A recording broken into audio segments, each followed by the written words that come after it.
On June 20th, 2020, on its X page, Netflix posted a video titled, quote, "To my white friends, guilt, shame, embarrassment," end quote, and saying, quote, "We need to do everything in our power to amplify that message." Do you stand by that statement? I have no recall of that statement at all. Okay, I just read it to you. Do you have an opinion about it? I don't have any idea what context it's in or anything. It Okay. sounds, In the wake like a of social media. in the wake of the George Floyd riots on June 20th, Netflix posted on its page, "To my white friends, guilt, shame, embarrassment." What does that mean? I think that is an uncharacteristic post that I'm deeply regret if that got posted that way. Okay, well, it did. Netflix also said on May 30th, "To be silent is to be complicit." I don't, okay. I was just reading you some things that Netflix posted at the time. So you don't stand by that statement then? As I said, sir, we have no political agenda. Posting something like that would be quite political, but Right, I would agree. Yes. I would agree with you there. And I would say, I hope that wouldn't happen again. Okay. Netflix also said on June 10th, 2020, that to implement the BLM, the Black Lives Matter agenda, Netflix understood, quote, that our commitment to true systemic change will take time. Do you still think that takes time? Are you still actively engaged in this effort? Again, sir, we're not engaged in political efforts like that. Okay. Any longer? You're not, you were, but you're not now? I can't think of a period of time. Okay. I think of the time you're talking about was quite a volatile time for many companies. I think a lot of people said things they regret then. I'm just trying to figure out if they actually regret it or not.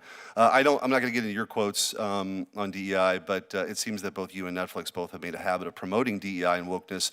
I'll just give a few examples. Netflix content is synonymous for the modern phenomenon of race swapping, both historical and real and fictional characters. Just a few examples. Netflix made Black Vikings. Netflix changed Cleopatra from Macedonian to black. Achilles changed from Greek to black. Netflix overtly sexualizes children in its Cuties film related to preteen girls. You mentioned earlier that you can block for titles.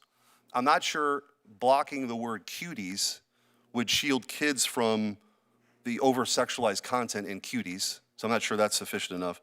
Netflix continues to push sexual and gender theory on kids, and maybe this is what was being referred to earlier. 41% of G-rated, kid-approved series contain LGBTQIA+ content. You are the co-CEO, you were the chief content officer until recently. Yes or no, does Netflix stand by its content production decisions? Senator Schmitt, we have a great deal of programming on Netflix for all left, right, and center. We have state-of-the-art tools for parents to manage what their kids see on Netflix. You can block anything. What you just described is exactly how it works. You block that title. No, but why would I block Cuties? What would, if a G-rated movie came out called Cuties, why would I have any belief as a parent that would be related to over-sexualized kids? That film you're speaking of is a MA-rated adult movie for adults, not for kids. And the larger point, sir, is that of all the American values that we all share, and I understand parenthood is hard, I understand it's a difficult world that we all navigate, but the one we value a lot is the First Amendment. A lot of that is freedom of speech. And, I get it. What I want to do is give creators a place to tell their stories and parents a place to control it. I have no problem with a wide variety of content. That's not the issue. This is America. But I guess the point I'm making is that your company has made overtly political statements, has moved an agenda of DEI. You have Susan Rice on your board, the founder of sort of Barack Obama's DEI agenda. 99% of your employees contribute to Democrats to the tune of hundreds of millions of dollars. Your content's over-sexualized for kids.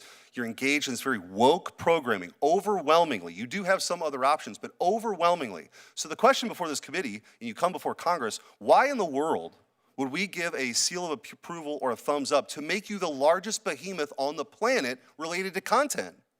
It seems as though you have engaged in creating not only a monopoly of content potentially, but the wokest content in the history of the world. So forgive me if I'm a little concerned, not only as a parent, but also that somebody believes that we ought to have a wide variety of content options. There are some, but the overwhelming majority of your stuff right now is overwhelmingly woke. And it's not reflective of what the American people want to see. So respectfully, if you ask a Netflix member today, or a consumer today generally, how they view Netflix, I think that, but a proof point that we might be doing the right thing is they talk about Netflix in the exact same terms as they talk about the country. About 40% conservative, about 40% liberal, and about 20% don't know. You can look for and you can search for a character, an image. But that's not what it is. Those are not the statistics I gave you. I don't know what those The statistics came with, but 40% of your content for G-rated stuff has LGBTQIA themes. so they don't, I respectfully don't Well, know how they we're happy to would- follow up, and I'd love to get a response. I'd love to engage with your staff to Great. figure out how We'd they love to continue the came to that conversation. number. Thank you.